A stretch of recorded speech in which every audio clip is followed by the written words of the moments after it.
Why are people so much against the caste census? Like, what don't they like about it? Close to 4 lakh cases of discrimination are registered by Dalit, which comes to on an average about 14,000 cases per year.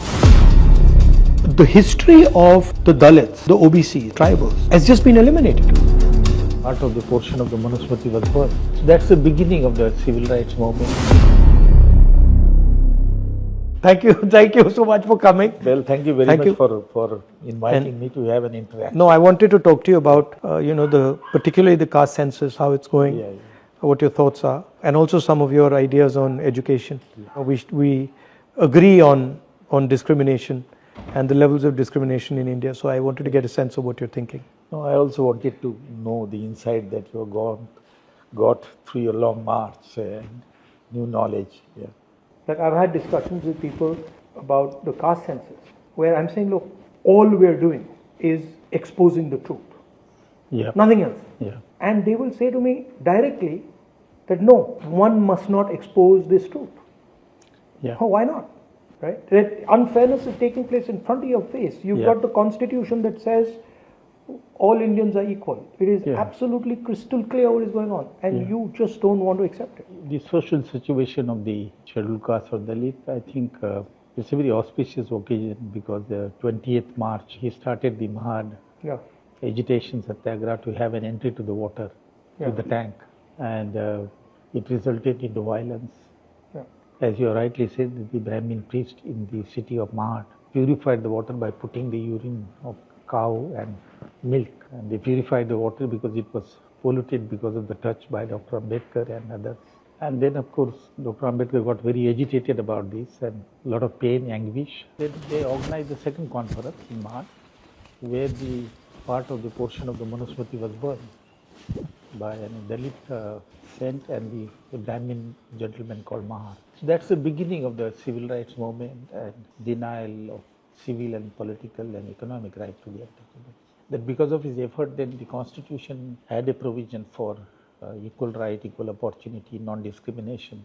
So we have the legal thing in place. But what is not placed is in the custom and religious belief of the high caste. I had a look at the atrocity data. If you take atrocity data, particularly I wanted to look at it from 2014 to 2022. Close to 4 lakh cases of discrimination are registered by Dalit under these two acts, Prevention of Atrocity Act, which comes to on an average about 14,000 cases per year and continuously. One of the reasons why scheduled castes continue to remain relatively more poor than OBC and high caste, that they don't have access to resources, land and business, but also whenever they want to get an access, there is a discrimination that they face. There is a Completely flawed concept of merit, where I confuse my social position with my capability. Because for anybody to say that our education system or our bureaucratic entry systems are fair to Dalits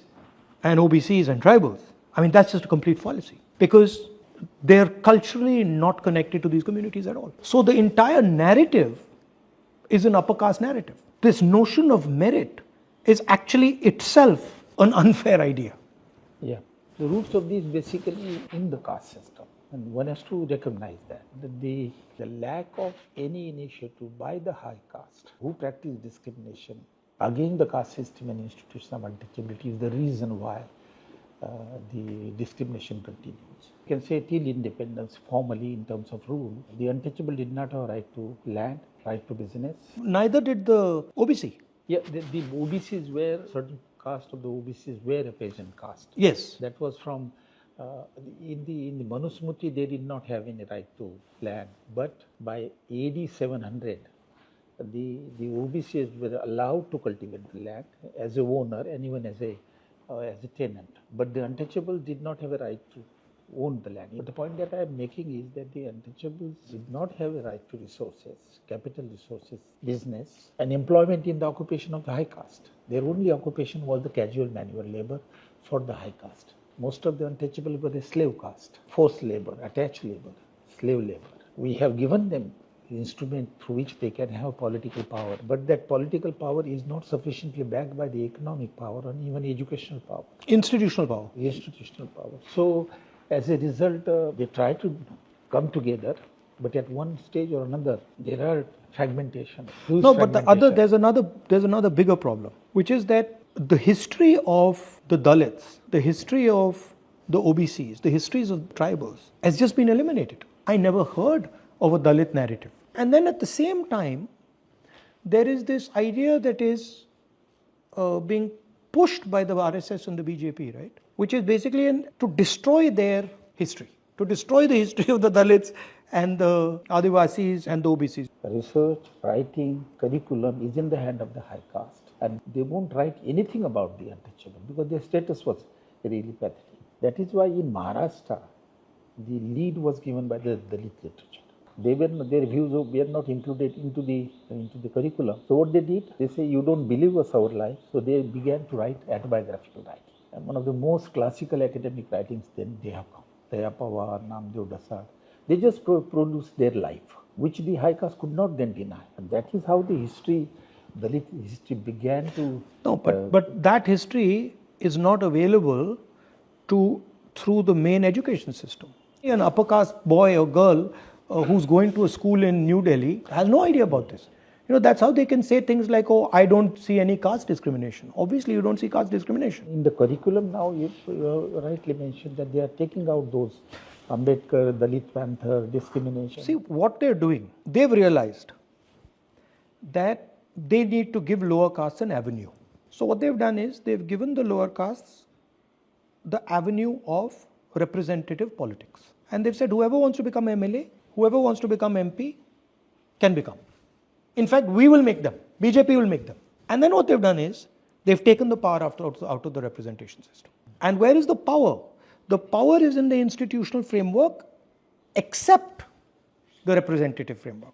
Yeah. So the power is in the bureaucracy, the power is in the corporate India, the power is in the intelligence agencies. So it's a little trick that they're playing, yeah. Which is कि भैया हाँ आपको representation दे देंगे, and representation means nothing. Yeah. That's to me what's going on. But as you rightly pointed out, now there is an added dimension of ideology, making it taking the power of the representative and concentrating in the hand of the high power. So it has become extremely difficult now. You can see the series of policies are being taken and nothing is being said. I am familiar at least with the education sector, that the new education policy has come in a manner that it looks very good, that it has measured to improve the quality of higher education, but underneath, if you look at it, the objective is to stop the flow of massification of education. For example, bachelor degree has been now made of 4-year duration. There is no reason why it should be made 4-year duration. Now, additional 1 year means cost. So Dalit and poor people will only take 3-year bachelor, other will take 4-year bachelor. They'll be underqualified. They will be underqualified. In the market, if they go with 3-year bachelor and other go with 4-year bachelor, it is the 4-year bachelor which will go. So internal intention is not to push them up to the higher education. I think the most important point and difficult class for them is the one who writes and point out the situation. So stop the flow to the higher education. Then there is another way. So you think it's purposely done to stop Dalit mobilization? On the face of it, it doesn't look. But the internal meaning of that is the same. You look at the allocation to the higher education. In the 11th plan, when I was the chairman, Dr. Manmohan Singh increased the sales by 2% and increased the budget to the higher education 11 times more compared to the 10th plan. So that was his vision of higher education. Now you see a very drastic decline to allocation to the higher education, and there is a purpose behind that. My point will be, it will be necessary to understand the history and to understand the role of these people. What would be the 2 or 3 steps that you would take in the Indian education system that could impact this inequality? Like if you were given a blank piece of paper, what would be the 3 things that you would say, these are the 3 things I would do, that would really impact scale of our education system, penetration of our education system, that could transform our education system? I think I will prefer what Congress and Nehru did in the early 50s, that we began with public education system, government school, government colleges, government universities, with a very less fee. So public education system was the instrument which was used by Congress to give access to the education to everybody. But eventually, over a period of time, we discovered that there is a huge privatization of the higher education and school education. Yeah. As on today, 50% of the universities are private. We should have a common public school education. We should have a common public college and a higher education. That's what the story of Europe is. Europe doesn't have a private institution, even today. Yeah. And somebody says that the government doesn't have funding, but if you look at the history, Sweden was very poor in 50s and 60s. They didn't succumb to the privatization of education. I have a feeling, I must share with you, that the higher education and school education is in crisis because of the privatization. Immense inequality. I think the centralization is the cause. You are outsourcing to the private agency the admissions, medical, engineering, other. What was the earlier system? During the 50s and the 60s, university will give the admission, college will give the admission. So I think with the reform, what one has to do is to have admission at the institutional level, college, university. So decentralization of power, basically. Yeah, decentralization of admission. And what would be the other two things that you do? For the education. One, you said public education. Two, you Yes, said yes. decentralization of power. And Yeah. three, Third would be the government should not give excuses that they don't have a fund for higher education and school education. That is the reason which has been used, that we don't have funding, so we depend on the private funding. That reason has not been used by Europe. They devoted a larger portion of the national income as they grew to the education and to the health for higher education. and it's a huge money-making business on the other side. Yeah. So I think the more resources to the higher education and school education, that we should revert back to the public education system at all level of education, and then the decentralized education system. In any case, the education is concurrent list. It is the state which hold the basic stay in the higher education and school education. Okay. What is your experience of this caste census? I think this is a very useful exercise. It has thrown up a data, very new data, extensive data. And you have the ownership of land, ownership of business, employment pattern, education level, income level, then access to civic amenities like housing, electricity, drainage. But I think the sort of a normal look, it seems to me that you get a pattern. Clear pattern. Clear pattern. The caste hierarchy, you get it. But I think the idea that truth of discrimination in India should be known to everybody. This is a powerful idea. Why are people so much against the caste census? Like, what don't they like about it? What is it that this creates this reaction? The answer is quite obvious, that it will expose the reality. Huh? it will, as you said, it will give the idea that who is monopolizing economic resources, who is monopolizing civic community and housing, who is monopolizing education, and that is the fear. Because it will throw the caste system in a modern form, and that they don't want. The reality, they don't want the reality and inequality based on the caste, the privileges that one particular section of high caste is enjoying, and the cost of the others, OBC and the untouchable, because the high caste benefited at the cost of denying equal right to others. So, as Dr. Ambedkar has put it very rightly, that the high caste are not against, in favor of inequality, they are opposed to equality. The principle is they are opposed to equality and they believe in firmly in inequality. There's certainly a capture of our system, education system, healthcare system, political system, bureaucratic system. So for me it's important that the truth of what is going on in India with regards to who has what access, who controls which institutions, who's where, to me that's a fundamental nationalist exercise.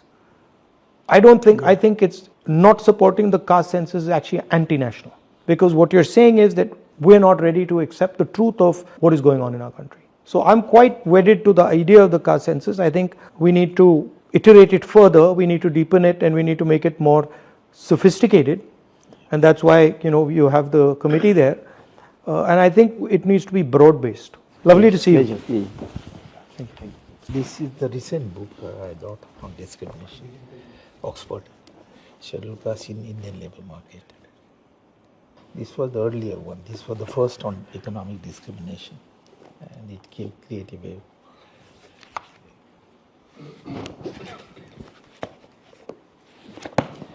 And this was on the status of the Thank you.